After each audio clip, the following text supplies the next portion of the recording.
All right, so we've been wondering the last few episodes when the refreshed Model Y would launch, and our patrons got it right. 43% said Q1, and it's now Q1, and Tesla has launched Project Juniper, the refreshed Model Y launch series in China and Australia. So to be clear, Chinese customers and Australians, and I think Taiwanese and Hong Kongians can order the Launch Series edition now, but Tesla says the expected deliveries will begin in March, pending regulatory approval. All right, so let's get into what we know so far about the new features and changes. First up, you can't miss it. It's the new front fascia with the light bar. This includes a new air duct and new headlights and separate front fog lights. I mean, this really does bring in the cybercab look to the Model Y and makes it a really new look. Yeah, it's different. I like the front end. I don't I'm know. not a huge fan yet of the rear end.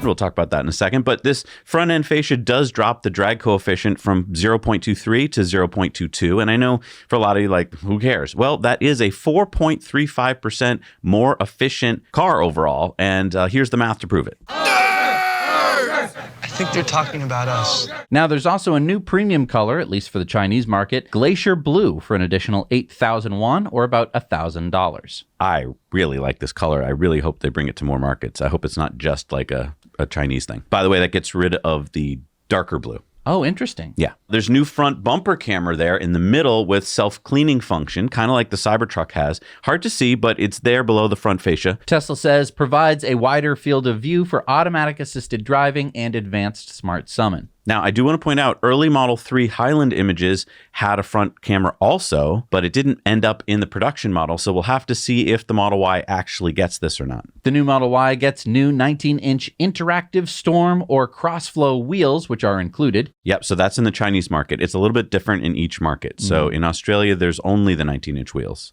Wheel. That's a Wheel. Interesting. Or in Chinese market, there's the 20-inch Spiral Storm or Helix 2.0 wheels for an additional 8,000 won or about $1,000. You'll lose about 34 kilometers of range on a full charge with these larger wheels. And my guess is that in the United States, we're going to have a different name for those wheels, even Yeah. if they look exactly the same. Or they might look different. There's a good chance that they might. Now, something you can't see is that Tesla now added a water outlet in the frunk. So you can drain water if you've loaded up the frunk with, say, ice for a tailgate party or from messy snow boots or fishing gear. I think that's really smart. Cybertruck has that. Absolutely. The rear end has a new look too. There's the newly designed rear diffuser, and along with this is a new taillight group and integrated cross-car lamp. So this is 1.6 meters wide. It's one of the longest in the industry, and the taillight goes across the rear below the diffuser there. So it's the world's first indirect reflective body panel taillight. And so this is very similar to the Cybercab design. Yes. When they were showing off the Cybercab, it was, I don't think a lot of people really caught it. It's not a light that you're seeing. It's a light shining down onto a surface. And so that's a little different. So than it's a most. reflected light or a Right. diffused light. I think that the effect is only really going to be noticeable in person. That you're Yeah, gonna- I mean, and we've seen a lot of footage of these on the streets, like covered up and camouflaged, but we haven't really seen this in person at night. I think that might be kind of stunning, but we'll have to find out. Tesla's also optimized the sound insulation seal. I know that sounds boring. That's around the trunk, but that should make the whole vehicle really quieter. Moving to the back seats, there is now a seat electric adjustment because the rear seats are now power reclining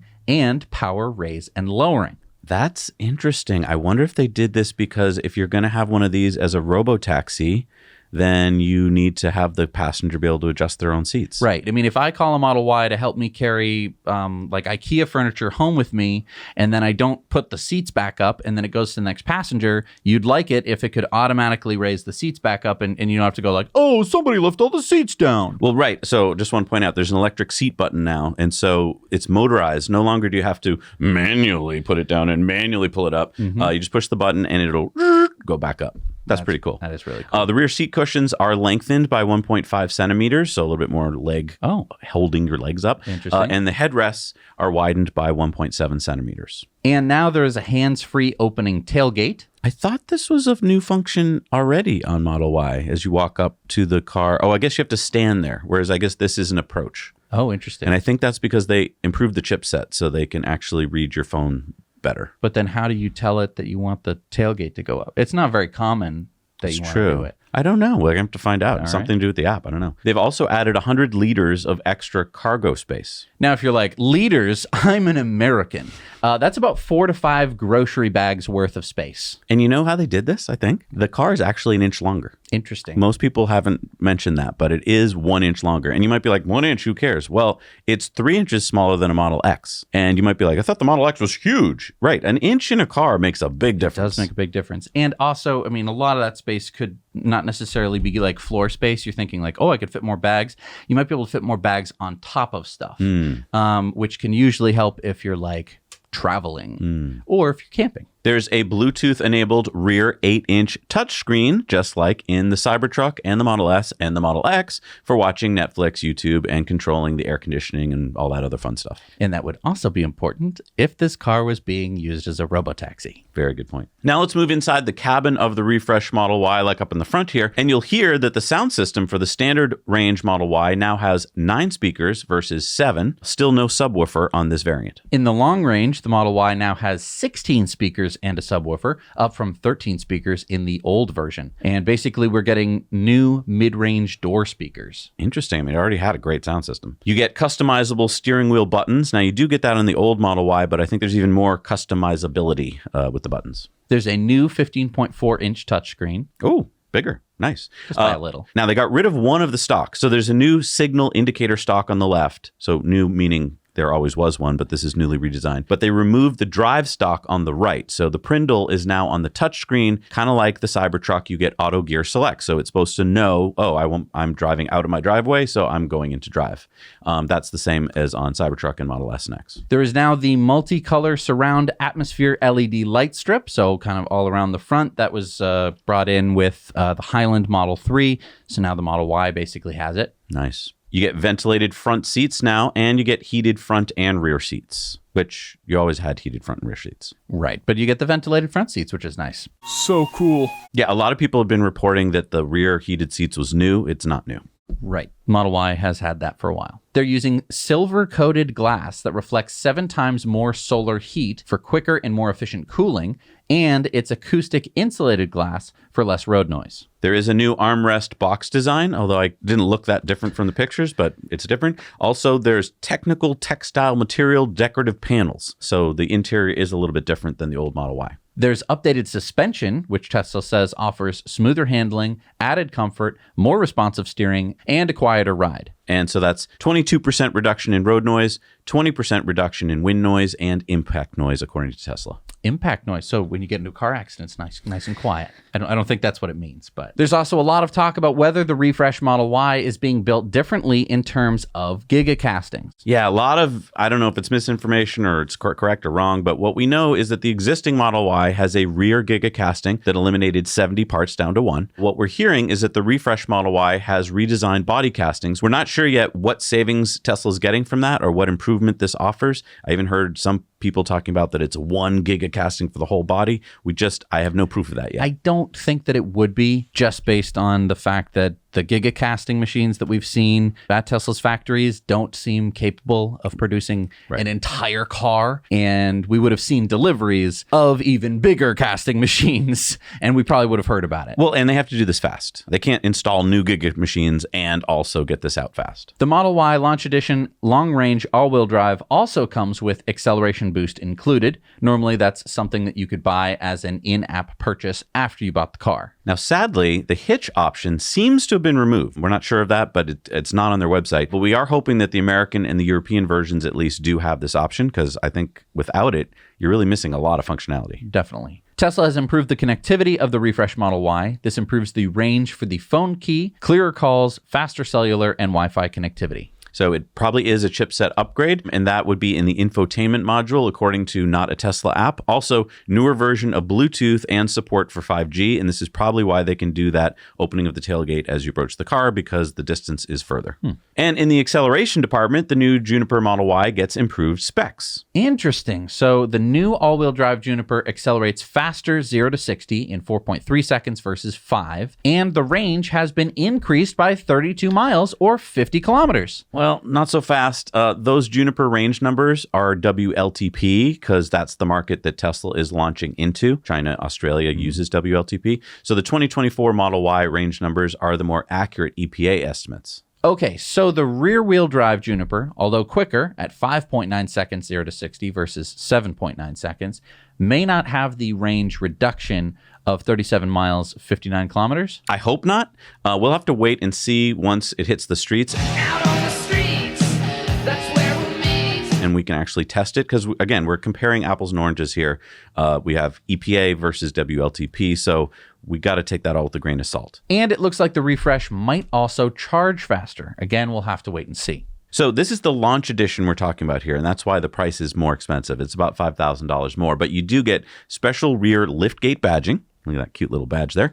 Puddle light badge, a door sill plate word mark, along with the charging console watermark, and the vegan suede for the black interior is all because it's the launch edition. What is that, velvet? Only 5 seats, though. I thought we had heard that this was going to be a 6-seat option. No sign of that yet, but maybe it's coming. Maybe to get it out quick, they had to just go with something simple. My guess is that there will be a 6 and 7-seat option eventually. Now, unlike when Tesla refreshed the Model 3 back in August of 2023, which just impacted their Fremont factory and their Giga Shanghai factory lines, the refresh Model Y impacts 4 of Tesla's factory lines because they make them all there, right? Fremont, Shanghai, Texas, and Berlin all make the Model Y. So it's twice the work to update the lines. What Tesla claimed when they released the Highland Model 3 refresh was that there were 50% components that changed to improve ease of manufacturing, and that meant that it should cost less to produce the Model Y refresh, which means more profit for Tesla and even allows them to reduce the price to customers. And as we've said before, if you can lower the price of a car by $5,000,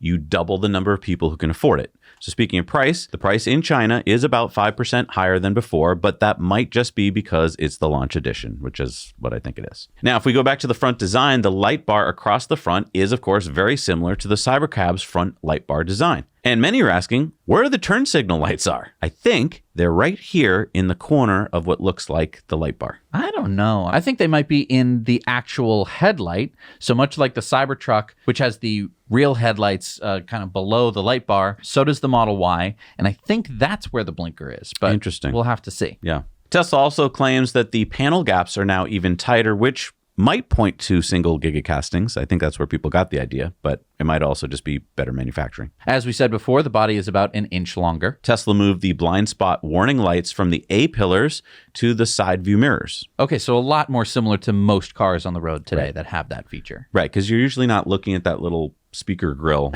You're looking at the mirror. The frunk is now larger, and the hood is also powered. Oh, that points to robotaxi again. So that way you kind of get out of the car, and if it knows you have something in there, it would open it.